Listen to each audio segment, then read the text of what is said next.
नमस्कार, एबीपी गंगा पर बहुत स्वागत है आपका और आपके साथ मैं हूं कौशल सेठ। बुलेटिन की शुरुआत करेंगे इस वक्त की बड़ी खबर के साथ। लखनऊ को बम धमाकों से दहलाने की साजिश नाकाम करते हुए एसटीएफ ने पीएफआई के मिलिट्री कमांडर बदरुद्दीन को गिरफ्तार कर लिया है। लखनऊ शहर को बम धमाकों से दहलाने केरल से आए थे ये पीएफआई के सदस्य और उनके पास से भारी मात्रा में विस्फोटक भी बरामद हुआ है। एडीजी लॉ एंड ऑर्डर और एडीजी एसटीएफ ने यह जानकारी दी है। तो लखनऊ को दहलाने की साजिश को नाकाम किया गया है।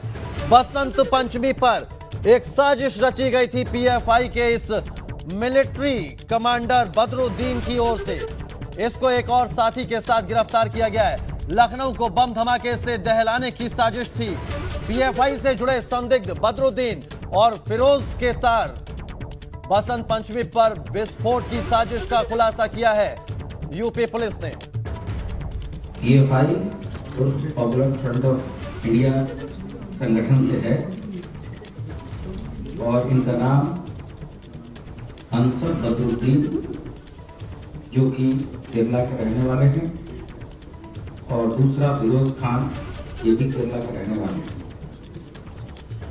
इनके पास से जो बरामदगी हुई है वो 16 अदद उच्च विस्फोटक एक्सप्लोसिव डिवाइस, बैटरी डेटोनेटर और कुछ लाल रंग के तार हैं, एक 32 बोर की पिस्टल, 7 जिंदा कारतूस, 4500 रुपये, एक PAN card, 4 ATM card, 2 driving licence, एक Aadhaar card, 2 pen drive, 2 metro के कार्ड और 12 रेलवे टिकट। इनकी प्लानिंग बसंत पंचमी के आसपास हिंदू संगठनों के कार्यक्रम में कई जगह उच्च श्रेणी के विस्फोटक से धमाका कर कई वरिष्ठ अधिकारियों एवं जन समुदाय की हत्या कर आम जनता में आतंक एवं दहशत फैलाकर सामाजिक एवं धार्मिक विद्वेष उत्पन्न करने वाले हैं।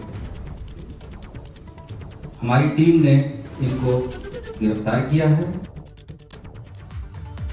और इस बड़ी खबर पर लखनऊ से हमारे संवाददाता विवेक त्रिपाठी हमारे साथ जुड़ गए। सीधे विवेक का रुख करेंगे। विवेक, सबसे पहले आपसे यह जानना चाहेंगे कि पीएफआई का यह मिलिट्री कमांडर और इसका यह साथी राजधानी लखनऊ इनके निशाने पर थी, वो कौन कौन से इलाके थे? कोई अधिकारी भी थे जैसे एडीजी लॉ एंड ऑर्डर को हमने सुना। कैसे पुलिस ने इनके प्लान पर पानी फेरा?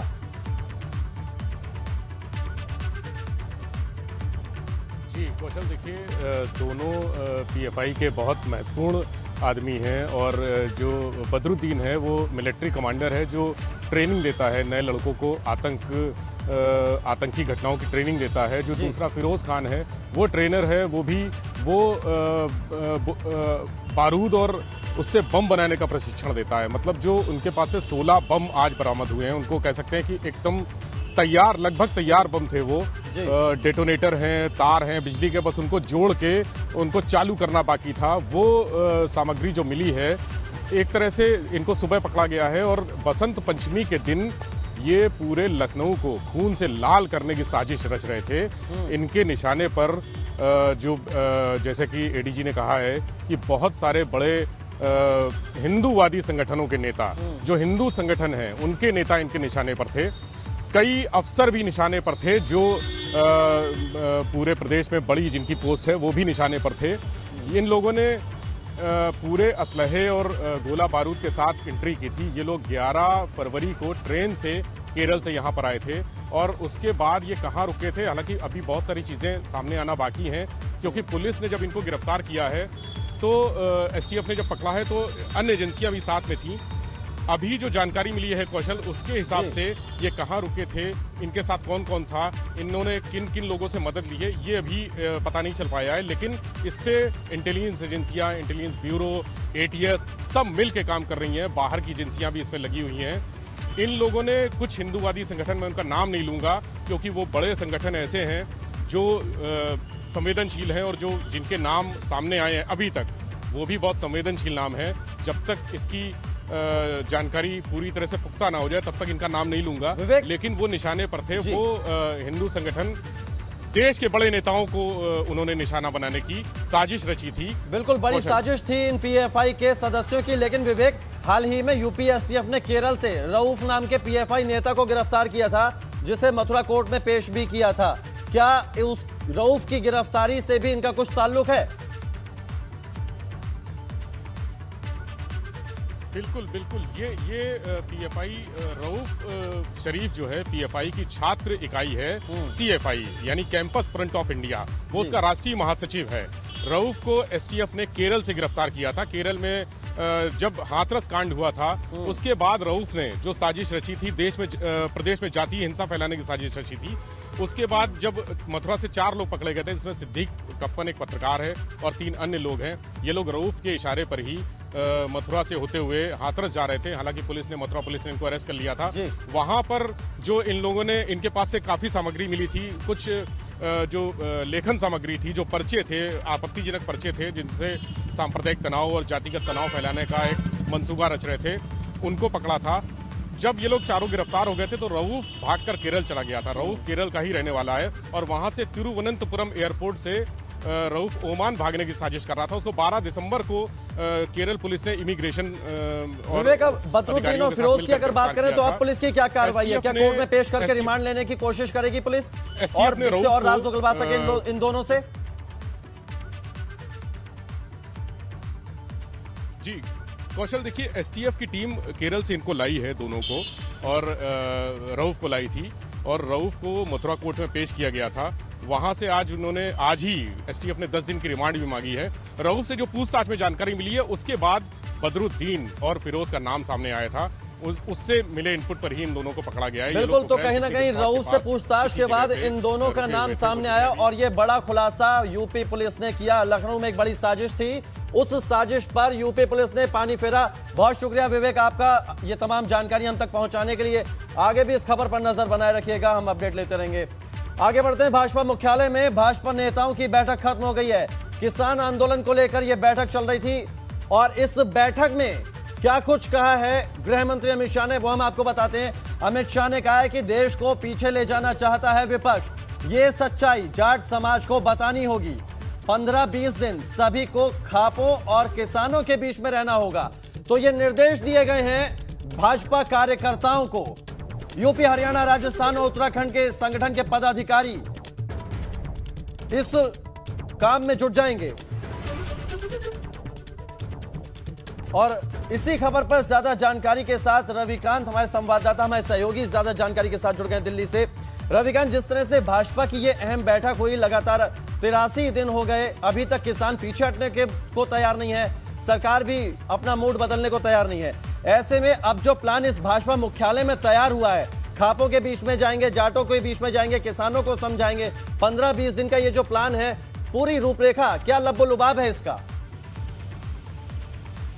देखिए, ये जो बैठक थी, पहली बार ऐसा हुआ कि अभी तक सरकार और किसानों के बीच में संवाद हो रहा था कौशल, लेकिन पहली बार है कि बीजेपी अपने संगठन के साथ इस विवाद में अपने आप को ला रही है और इस विवाद को खुद सुलझाने की कोशिश कर रही है। ये पूरी की तरीके से एक पॉलिटिकल मूव है बीजेपी का। उसको लग रहा था कि पॉलिटिकली नुकसान हो रहा है। जब बीजेपी को लगने लगा कि पॉलिटिकली नुकसान हो रहा है, क्योंकि जाट वो एक बड़ा वोट बैंक है और हरियाणा में और पश्चिमी उत्तर प्रदेश में एक डिसाइसिव वोट बैंक है। जब बीजेपी को ये लगने लगा कि इस वोट बैंक में कहीं ना कहीं कमजोर हो रहा है ये वोट बैंक और बीजेपी के खिलाफ जा सकता है, तो अब बीजेपी ने पॉलिटिकली ये तय किया है कि इस पूरे बेल्ट में हरियाणा और पश्चिमी उत्तर प्रदेश के जो किसान से संबंधित नेता हैं, उन इलाकों के नेता हैं, उन सबको बुलाया था। न सिर्फ बड़े नेताओं को बुलाया था, बल्कि ब्लॉक स्तर के भी नेता आए थे। तो 100 से ज्यादा नेता इस मीटिंग में मौजूद थे और उनसे ये कहा गया है कि आप अपने अपने क्षेत्रों में जाइए और अपने अपने क्षेत्रों में जाकर के जो तीनों किसान बिलों पर भ्रम की स्थिति है उसको दूर करिए। तो ये खासतौर से ये भी कहा गया कि खापे जहां जहां हैं वहां खाप में जाइए, क्योंकि खाप की पकड़ मजबूत होती है। अगर आप एक बार खाप को समझा लेंगे तो खाप अपने लोगों को भी, अपने किसानों को भी समझा लेगी। तो इस पूरी कवायद को एक पॉलिटिकल मूव की तरह देखना चाहिए कि किस तरीके से बीजेपी राजनीतिक रूप से असुरक्षित महसूस कर रही थी और उसको लग रहा था कि जो किसान है वो अभी भी 83 दिनों से दिल्ली के बॉर्डर पर जमे हुए हैं। दूसरी ओर हरियाणा में, पंजाब में, उत्तर प्रदेश में जो लगातार महापंचायतें हो रही हैं, ये माना जाए कि बीजेपी मुख्यालय से इस किसान आंदोलन का तोड़ निकल गया है। देखिए, किसान आंदोलन का तोड़ निकल गया है ये तो नहीं कहा जा सकता, क्योंकि तोड़ नहीं है, इसीलिए अपने अपने नेताओं को भ्रम की स्थिति दूर करने के लिए कहा गया है। लेकिन ये जरूर कहा जा सकता है कि अब बीजेपी को इस मुद्दे से डर लगने लगा है। जो किसानों का आंदोलन चल रहा है उससे अब राजनीतिक नुकसान हो सकता है, ये बीजेपी को लगने लगा है। इसीलिए बीजेपी अब अपनी पूरी फोर्स के साथ इसमें उतरने जा रही है और किसानों के बीच में जाकर के 1-to-1 कांटेक्ट जो उसका पुराना माध्यम है उससे इस स्थिति को ठीक करने की बीजेपी कोशिश कर रही है। बिल्कुल, तो कहीं ना कहीं राजनीतिक जो नुकसान है वो कहीं ना कहीं भाजपा को लग रहा है। बहुत शुक्रिया आपका हमारे साथ जुड़ने के लिए और तमाम जानकारी हम तक पहुंचाने के लिए। आगे बढ़ते हैं। हापुड़ में एक मदरसे में आग की घटना से हड़कंप मच गया। ये आग मदरसे की नर्सरी में लगी, जिसके बाद वो धू-धू कर जलने लगी। आग इतनी भीषण थी कि देखते ही देखते उसने पूरे मदरसे को अपनी चपेट में ले लिया। तस्वीरें हम दिखा रहे हैं एक्सक्लूसिव आपको। इस दौरान जो जहां खड़ा था वो कुछ नहीं कर रहा था। फायर ब्रिगेड की गाड़ियां भी काफी देर से मौके पर पहुंची, हालांकि कड़ी मशक्कत के बाद आग पर काबू पाया जा सका। ये घटना हापुड़ देहात थाना क्षेत्र के असौड़ा की है। तस्वीरें देखिए, एक्सक्लूसिव तस्वीरें एबीपी गंगा पर। एक मदरसा था, उसकी नर्सरी में आग लगी और उसके बाद इस आग ने पूरे मदरसे को अपनी चपेट में ले लिया। हापुड़ देहात थाना क्षेत्र के असौड़ा की यह घटना है। कोई कुछ नहीं कर सका। काफी देर बाद फायर ब्रिगेड मौके पर पहुंची, तब तक सब कुछ जलकर राख हो चुका था। आग कितनी भयानक थी उसका अंदाजा आप इन तस्वीरों को देखकर लगा सकते हैं। पूरा मदरसा आग की चपेट में आ गया।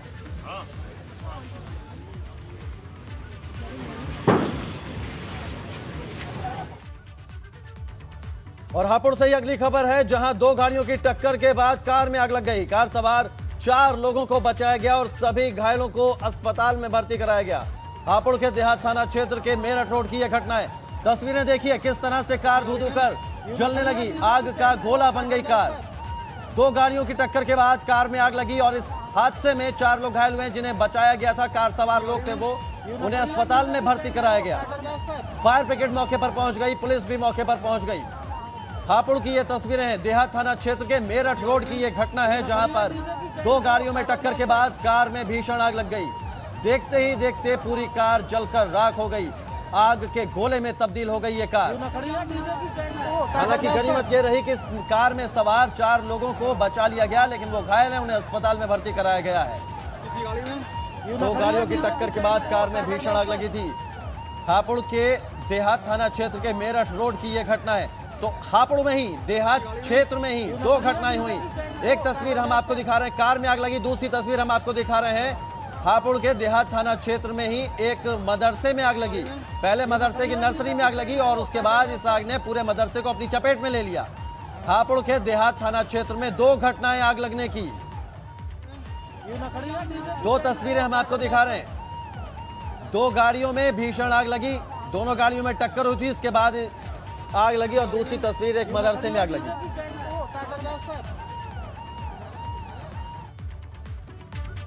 रायबरेली में तेज रफ्तार गाड़ियों का कहर देखने को मिला। यहां ट्रक और स्कॉर्पियो की जबरदस्त टक्कर हो गई, जिसमें 5 लोग गंभीर रूप से घायल हो गए। घायलों को अस्पताल में भर्ती कराया गया। तस्वीरों में देखा जा सकता है कि स्कॉर्पियो का आगे का शीशा पूरी तरह से चकनाचूर हो गया है। यह हादसा ऊंचाहार कोतवाली क्षेत्र के चढ़रई चौराहे पर हुआ। ट्रक और स्कॉर्पियो में भीषण टक्कर हुई और इस टक्कर में स्कॉर्पियो का जो हाल हुआ वो आपके सामने है। ग्रेटर नोएडा में एक निजी पैथोलॉजी लैब पर फर्जी वैक्सीनेशन को लेकर स्वास्थ्य विभाग की टीम ने छापा मारा। इस दौरान मौके से 5 लोगों को पकड़ा गया है। साथ ही भारी मात्रा में दवा और वैक्सीन और दूसरे उपकरण बरामद किए गए। इस पर आरोप है कि ये कैंप लगाकर वैक्सीनेशन का ड्राई रन कर रहे थे। इसके अलावा आगे बढ़ते हैं। श्रावस्ती में अवैध तमंचे के साथ एक अभियुक्त को गिरफ्तार किया गया। यह गिरफ्तारी चेकिंग अभियान के दौरान हुई। अभियुक्त के पास से अवैध तमंचा और कारतूस बरामद किया गया है। मामला थाना कोतवाली भिंगा के लक्ष्मणपुर बाजार का है। फतेहपुर में दलितों के मकान पर बुलडोजर चलाए जाने से नाराज ग्रामीणों ने सदर विधायक विक्रम सिंह के आवास का घेराव किया। यह मामला असोथर थाना क्षेत्र के रिठवा गांव का है। दरअसल रिठवा गांव में लेखपाल ने पुलिस के साथ पहुंचकर बुलडोजर चलवा दिया, जिससे यहां के ग्रामीण नाराज हो गए। इस दौरान तीखी नोकझोंक भी। मुख्यमंत्री योगी आदित्यनाथ ने गोरखपुर में राप्ती नदी के तट पर वाराणसी की तर्ज पर बने 60.65 करोड़ रुपए के गुरु गोरखनाथ रामघाट और राजघाट परियोजना का लोकार्पण किया। साथ ही शवदाह गृह का भी लोकार्पण किया। इस मौके पर सीएम ने कहा कि जिसने जन्म लिया है उसकी मृत्यु निश्चित है। ऐसे में जिसका भी अंतिम संस्कार हो वो सम्मान के साथ हो। सीएम योगी ने कहा कि पहले यहाँ गंदगी होती थी, लेकिन अब इसे साफ, सुरक्षित और संरक्षित रखना यहाँ की जनता का काम होगा। उन्होंने कहा कि राप्ती नदी के स्वच्छ जल में नहाने के लिए अब अलग घाट भी होगा। सीएम योगी ने कहा कि गुरु गोरखनाथ के नाम पर स्नान घाट है और उस पार रामघाट और एक और राजघाट पर शवदाह का प्रबंध किया गया है। यहाँ लकड़ी के साथ इलेक्ट्रॉनिक शवदाह गृह भी होगा। यहाँ घाट पर दीप भी जलाए और सीएम ने खुद आरती भी की। मुख्यमंत्री ने राप्ती नदी की आरती की, वो तस्वीरें भी हम आपको दिखा रहे हैं। जीवन की सच्चाई भी है कि जिसने जन्म लिया है उसकी मृत्यु भी सुनिश्चित है और हर एक व्यक्ति की मृत्यु पर ससम्मान अंतिम संस्कार की कार्रवाई संपन्न हो, साफ सुथरी जगह पर हो। इसके लिए राजघाट पहले से जाना जाता था, लेकिन जितने पर्व और त्योहार होते थे हर जगह लोग साफ सुथरी जगह पे स्नान करते थे, लेकिन यहां राजघाट में गंदगी, वहीं पर अंतिम संस्कार की कार्रवाई हो रही है, वहीं पर मरा हुआ जानवर है, वहीं पर महानगर का सीवर भी गिरता था और वहीं पे लोगों को स्नान करने के लिए मजबूर होना पड़ता था। मुझे लगता है कि आज के बाद ऐसा नहीं होगा, बल्कि गोरखपुर वासियों को, पूर्वांचल वासियों को स्नान के लिए दूसरे घाट, अंतिम संस्कार के लिए दूसरे घाट, बहुत साफ सुथरे घाट यहां पर उपलब्ध हम करवा पाएंगे। लेकिन अब हम कह सकते हैं कि गोरखपुर में भी राप्ती नदी में स्नान के लिए अलग से घाट है। कोई पर्व हो, छठ का हो, स्नान का हो, या कोई भी पर्व और त्योहार हो, मौनी अमावस्या हो, माघी पूर्णिमा हो, या कोई भी ऐसा पवित्र स्नान पड़ेगा, उसमें गोरखपुर वासी भी राप्ती नदी में, पवित्र राप्ती नदी में स्नान करके ये कह सकते हैं कि हमने भी अपने यहाँ की गंगा में डुबकी लगाई है, हमने भी स्नान किया है। रामगढ़ ताल के बाद राप्ती नदी की निर्मलता की तरफ हम लोग गए हैं। रामगढ़ ताल भी एक अच्छी झील के रूप में विकसित हो रही है, लेकिन दायित्व तो हम सबका बनता है कि उसकी सुंदरता को बनाए रखना।